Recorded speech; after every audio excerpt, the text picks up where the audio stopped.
I loved this man because of what he brought out of each and every Dodger team. He always seemed like he brought out the very best out of the Dodger players and this team, and the enthusiasm he brought to the game. It helped make me fall in love with the game to the level that I have today, and I love him dearly. For sure. Can I talk out here? They still work. Skipper, we love you. I'm so glad you're here. I don't know what happened to your arm, but don't do it again. Okay. This gentleman, gold medal, Hall of Fame, 2 World Championships. He's going to have a birthday here come September 22nd. We are so glad he's still with us, and he inspires us on a daily basis. And none of us would be Dodgers the way we are Dodgers now without what this man put into our hearts and to our bodies and gave us everything that we have in our spirit. We never gave up because of this man right here, Mr. Tommy Lasorda.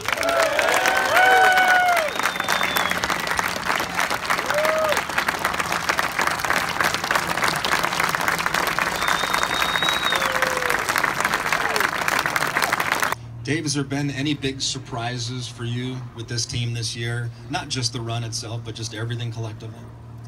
As a team organization, obviously, if you look at the kind of the win-loss, that's really exceeded our expectations. But I think individually, there's been some performances that we really didn't count on so early, and to make such an impact, with our ball club. Chris Taylor obviously comes to mind with what Cody has done so far. Those two, namely, at the top of my head. But I mean, as a group and what we've done, how we've done it, no surprise at all. Since we're on power and you're kind of a Punch and Judy, so I've noticed since you've been up here, though, you have come up with some different approaches at different times, because the swing is big at times and you go for the home run or to hit it as hard as you can, but there are times now that you're taking the ball to the opposite field or you're trying to take the ball up the middle. Have you really made some transitions here?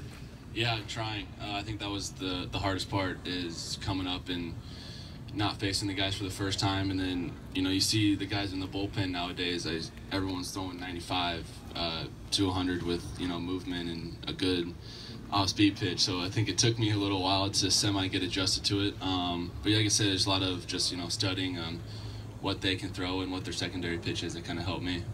Took him a while, or it took like 15, 20 minutes tops. Yeah. What blew you away of all of a sudden running onto this field and playing here?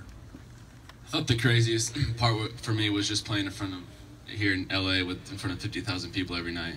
In the minor leagues, you play in front of 5,000 on a Saturday maybe, and coming out here, and when you're up to bat, you actually hear the noise, and I think that was the coolest part. But for me, growing up in a clubhouse kind of helped me more just kind of understand what to do in the clubhouse side of it, how to kind of respect the teammates and the coaches. It's my first big league spring training 2 years ago. I just started the social media, JT. I had to go up in front of Doc, talk about myself, and JT asked how many followers I had on Twitter. I think I had like 800 maybe. And he said, we need to get you to 10,000 and we're going to call it Cody Love. And for whatever reason, it blew up.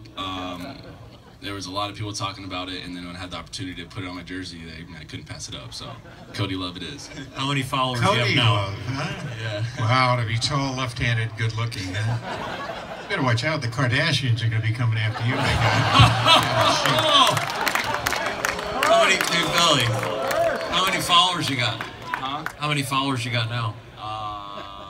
Come on. Twitter? Don't lie, we can check it out. I know, on Twitter? Yeah, like 50,000. 50,000. Blown away. And it wasn't, whether it was that time in the cage or being around him, but it was, being in the dugout during the spring training games. And then, he'd play, and then, once he was out of the game, as is customary, most guys would take it on into the clubhouse, He'd sit, he'd wait around, he'd watch the rest of the game, spend a lot of time talking to, who was then going to be the AAA manager, Billy Hasselman. The physical attributes are, anybody can identify those, right? Runs well, probably the fastest guy on the team, can throw, can hit for power, all those sorts of things. But it's the, it's the off the field stuff. I ran into his mom at a concert here a few weeks ago, and I had to tell her, I said, you did an unbelievable job. Saw his dad you know, sitting in the dugout club, same thing. And that's what blows me away. I mean, I know you're going like, geez, shut up, dude. But seriously, that's the thing. And it is, there are a lot of people that can play this game and a lot of people that have the physical attributes, but it takes a certain type of person, a certain type of personality, certain types of characteristics to be successful. And that usually evolves over time. I mean, we've watched this in a matter of a few months, and it's, you know, and it's not going to be as easy as he makes it look right now. But whatever comes his way, I mean, I have no doubt that he is going, you know, the good, the bad, the successes, he'll be able to handle it, and he'll handle it as well as anybody.